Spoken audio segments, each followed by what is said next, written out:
तो लोग अपने आप ईर्ष्या करने लग जाते हैं उससे। अरे देखो तो इनका खूब पैसा आ रहा है, खूब भगवान की कृपा हो रही है, देखो तो कितना धन आ रहा है, गाड़ी घोड़ा सब है, तो लोग अपने आप ईर्ष्या करने लग जाते हैं। ये होता ही है, जब आपके यहाँ आनंद आएगा तो ईर्ष्या अवश्य ही आएगी। पर ये बात है कि जिससे ईर्ष्या होती है उसका कुछ नहीं होता, और जो ईर्ष्या करता है वो खुद मिट जाता है। तो ये पूतना ईर्ष्या का प्रतीक है। जब आपके हृदय रूपी गोकुल में आनंद रूपी कृष्ण का जन्म होता है तो ईर्ष्या अवश्य ही लोग करते हैं। तो पूतना आई बड़ी सज धज के, जब सज धज के आई इतना सुंदर रूप बनाया, इतना सुंदर कि ग्वाल वाल सोच रहे हैं कि लगता है कि साक्षात लक्ष्मी बैकुंठ छोड़ करके ठाकुर जी के दर्शन करने आई, इतनी सुंदर बन के आई थी। मानो ऐसा लग रहा था कि सूर्यों के, जो सूर्य है, सूर्य के नग बना करके उसके लहंगे में लगाए गए थे, इतने चमक रहे थे लहंगे के नग, जैसे सूर्य लगे हो। नाक की नथुनी ऐसी सज रही थी जैसे चंद्रमा लगा, उतनी प्रकाशमान थी, इतनी सुंदर जो मानो लक्ष्मी चलकर आ रही हो, इतनी सुंदर थी। तो ग्वाल वाल ने सोचा भैया कोई विशिष्ट महारानी होगी, अपन इसको रोको मत, जाने दो अंदर सीधा। किसी ने नहीं रोका, जाने दिया सीधा अंदर। पूतना अंदर पहुंची, अंदर जाकर के क्या हुआ कि यशोदा जी कन्हैया के बगल में लेटी थी। जैसे ही पूतना पहुंची वो बैठी, आइए दीदी आओ। अब यशोदा जी तो नहीं पहचाने कि ये कौन है। उसने कहा दीदी पहचान गई, हम तुम्हारी दूर की रिश्तेदार की बहन लगते हैं। अब यशोदा जी मन में सोच रहे हैं कि हम तो नहीं जाने भैया कहाँ की बहनें आए जी। पर यशोदा जी ने कहा कुछ नहीं। क्यों? क्योंकि यशोदा जी का स्वभाव है किसी को वो दुख देना नहीं चाहती। उनका नाम ही यशोदा। यशोदा का मतलब क्या होता है? यशम ददाती थी यशोदा, जो दूसरों को यश देना जाने, प्रसन्नता देना जाने, उसका नाम यशोदा है। तो यशोदा जी कभी किसी को दुखी नहीं करती, कभी किसी को दुखी नहीं करती यशोदा जी। तो कहा ठीक है बहन, होगी कहीं की बहन, बैठो, हम तुम्हें पानी नानी की व्यवस्था करते हैं, चाय की व्यवस्था करते हैं। तो बढ़िया यशोदा जी गई नाश्ता लेने, पानी लेने। इतने में इसने देखा कि कन्हैया अकेली पड़े हैं। क्या करें, अकेली पड़े हैं।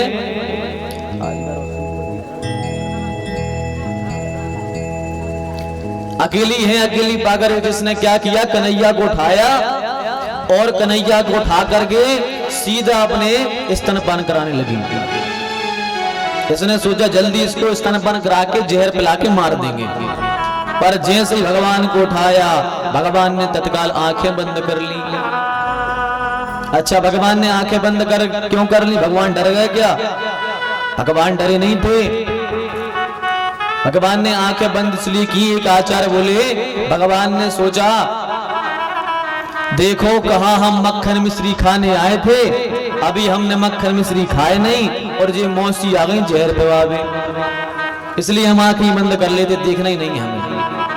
एक ने कहा नहीं नहीं ये बात नहीं है। बोले फिर आंखें बंद क्यों की? बोले इसलिए कर ली क्योंकि पूतना है वासना, माया का रूप बना के आई है। तो भगवान ने आंखें बंद इसलिए कर ली क्योंकि भगवान के सामने माया चलती नहीं। यदि भगवान आंखें खोल देते तो वो उसका असली रूप आ जाता सामने, असली रूप सामने आ जाता तो ग्वाल वाल डर जाते, मैया डर जाती, अभी आफत मच जाती घर में, इसलिए भगवान ने आंखें बंद कर ली। एक संत बोले नहीं नहीं ये बात भी नहीं है। बोले फिर? बोले हमें लगता है भगवान ने इसलिए आंखें बंद की क्योंकि भगवान की दो ही आंखों में, एक में सूर्य एक में चंद्र रहते हैं। तो सूर्य चंद्र मानो भगवान से कह रहे हो सुनो भगवान, हम इस राक्षसी को अपने द्वार से आपके यहाँ नहीं जाने देंगे, इसलिए हम आंखें बंद कर लेते हैं। एक संत बोले नहीं नहीं ये बात भी नहीं है, हम बताते। बोले क्या बात है? बोले भगवान ने इसलिए आंखें बंद की क्योंकि भगवान ने सोचा कि जहर पीने का अभ्यास हमें तो है नहीं, जहर पीने का अभ्यास तो है भोले बाबा को। तो संत कहते हैं हमें लगता है भगवान ने मन ही मन भोले बाबा को स्मरण किया कि भोलेनाथ आप आओ और जहर जहर आप पी लो, दूध दूध हम पी लेंगे। तो मानो इसलिए आंखें बंद की तो भोलेनाथ ने आकर के जहर का पान कर लिया और अब भगवान ने जैसे ही कंचुकी मुंह में दी और भगवान तो चुसर चुसर करके पीने लगे। अब पूतना नीचे नीचे देखे बार बार कि मरा कि नहीं मरा, मरा कि नहीं मरा, अभी तक मरा या नहीं मरा है। अब बार बार पूतना देख रही है कि मरा कि नहीं मरा, पर भगवान तो चुसर चुसर करके दूध पीने लगे हैं। क्या हुआ कि भगवान दूध पीते पीते उसके भगवान ने पापों को पी लिया, उसकी ईर्ष्या को पी लिया, उसके अहंकार को पी गए, उसके मास्टर को पी गए, उसकी माया को पी गए, उसके जितने पाप थे सब पापों को भगवान पी गए, सब पी गए। अब क्या बचा, अब केवल बचे थे प्राण। तो भगवान ने प्राणों को पान करना चालू कर दिया। जैसे भगवान प्राणों को पान करने लगे, अब झटपटाई पूतना झटपटा गई, अरे ये क्या कर रहा है, छोड़ छोड़, सा मंच मंचमती प्रभाषणी, अरे छोड़ छोड़, क्या कर रहा है, मार डालेगा मुझे। भगवान बोले बेबी मौसी आपने गलती कर दी। बोले क्या गलती, बोले आपको पकड़ना आता है, हमें छोड़ना नहीं आता। हमें केवल पकड़ना आता, हमें छोड़ना आता ही नहीं। हम जिसको पकड़ते हैं उसे फिर कभी छोड़ते नहीं, हमें पकड़ने का स्वभाव है।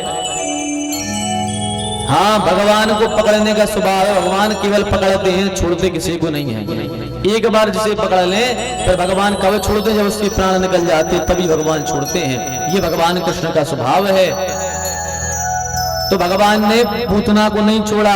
अब चिल्लाई, वहां से भागी। जब वहां से पूतना भागी, अपना विकराल रूप धारण कर लिया। विकराल जब रूप धारण किया तो भगवान ने उसके प्राणों को पान कर लिया। लेकिन नजारा देखो, क्या कितना नजारा कितना प्यारा था। लोग अपने गले में लॉकेट टांगते हैं भगवान का, कई लोग भगवान का लॉकेट गले में टांगते हैं, सोने के हार टांगते हैं, नाना प्रकार की वस्तुएं टांगते हैं। पर आज कृष्ण कन्हैया स्वयं साक्षात पूतना के गले में टंगे हैं। उसके भाग्य देखो, पूतना के भी भाग्य देखने चाहिए कि भगवान लॉकेट जैसे टंगे हैं उसके हृदय पर। ये भाग्य भी उसके बड़े भाग्य होंगे जब तो भगवान का स्पर्श उसे हुआ है। पूतना को, पूतना जहां गिरी सारे वृक्ष चकनाचूर हो गए, मानो अपने मरने का इंतजाम पहले से करके गई हो, लकड़ियां तोड़ के धड़ाम से गिर पड़ी। भगवान ऊपर पीड़ा कर रहे हैं, भगवान खेल रहे हैं, भगवान ऊपर खेल रहे हैं। ग्वाल बाल दौड़े बड़े आए, यशोदा मैया तो मूर्छित हो गई, अरे देखो कौन राक्षस हमारे बालक को लेकर के चली गई। अच्छा, भगवान ऊपर खेल रहे हैं और एक यहाँ पर एक शंकराचार्य जी ने भाव दिया था, हमने सुना, बड़ा प्यारा भाव था कि भगवान जब ऊपर खेल रहे थे, शंकर जी आए थे विष पीने, तो शंकर जी वहां थे। तो शंकर जी जब वहां थे तो शंकर जी ने क्या किया कि भगवान जो बंसी लिए रहे थे ना, बंसी भगवान ने कभी नहीं छोड़ी। तो शंकराचार्य जी का ये भाव था कि बंसी कहां से आई भगवान के पास में, ये जो भगवान पर हमेशा बंसी को धारण करते हैं। तो वो कहते हैं कि भगवान शंकर ने उस समय वह बंसी भगवान द्वारिकाधीश श्री कृष्ण को दी थी। किसने दी थी? शिवम, शिव ने दी थी। किसने दी थी? शिवम माने शिव, शिव ने दी थी। उसका नाम क्या है? बंसी। और दी किसने है? शिवम ने, माने शिव ने। अच्छा, अब शिवम को उल्टा कर दो तो क्या बनेगा? शिव को उल्टा कर दो तो क्या बनेगा? बंसी बनेगा कि नहीं बनेगा? सा में छुट्टी की मतलब सी, बा और मां की बिंदी, तो हो गया शिवम। अब इसको उल्टा कर दो तो बा ऊपर बिंदी और सामड़ी को सी, तो क्या हो गया? बंसी। तो उनका भाव ये था कि ये बंसी शिव ने दी थी, इसलिए शिव का नाम पलट के बंसी के रूप में हमेशा शंकर जी भगवान के साथ में रहते हैं। बोली नंद के लाला की जय, यह भाव था शंकराचार्य जी का। तो ग्वाल बाल आए हैं, चोटी की नसेनी बना करके ऊपर चढ़े और ऊपर चढ़ करके गए, कन्हैया को नीचे लेके आए। और यशोदा जी ने अब गौशाला में जाकर के गैया के पूंछ से भगवान को झाड़ा लगाया है, भगवान को झाड़ रही हैं। इंद्रियाणि हृषिकेशा प्राणान् नारायणो बत श्वेत दूपतिश्चित्तम मनो योगेश्वरो। यशोदा जी कह रही हैं मेरे लाला की इंद्रियों की रक्षा ऋषिकेश भगवान करें, प्राणों की रक्षा नारायण करें, श्वेत दूप के पति लाला के चित्त की रक्षा करें, मन की रक्षा योगेश्वर करें। इस प्रकार से झाड़ा लगा रही हैं। ये श्लोक गागा करके भगवान को झाड़ा लगाया, फिर गौमूत्र से भगवान की स्नान कराए हैं यशोदा जी ने। फिर घटना क्या घटी आप देखो, जब पूतना मारी गई तो ग्वाल वालों ने उसका अंतिम संस्कार किया। जब अंतिम संस्कार किया, उसकी चिता जली, तो उसकी चिता से जैसे यज्ञ का धुआं सुगंधित रहता है, ऐसा धुआं निकला। धुआं मानो लग रहा हो कि यज्ञ का धुआं है यह, इतना सुगंधित धुआं था। किसी ने कहा महाराज ये पूतना कौन थी, ये कौन थी जिसके शरीर से सुगंध निकल रही है? तो सुखदेव जी कहते हैं महाराज यह कोई साधारण नहीं थी। बोले कौन थी? बोले पूतना लोक बालग्नि राक्षसी रुधिरासना जिघांसयापि हरये स्तनम दत्वा पसदत्तिदम। बोले ये कौन थी? बोले ये थी तो बड़ी राक्षसी, पूतना लोक बालग्नि, बालकों को मारती थी, उनका खून पीती थी। बोले जब इतनी राक्षसी थी तब मरने के बाद सुगंध क्यों निकली उसकी चिता से? तो सुखदेव जी कहते हैं अरे परीक्षित, जिसे भगवान का स्पर्श हो जाए, जिसे भगवान स्पर्श कर ले, क्या वो कभी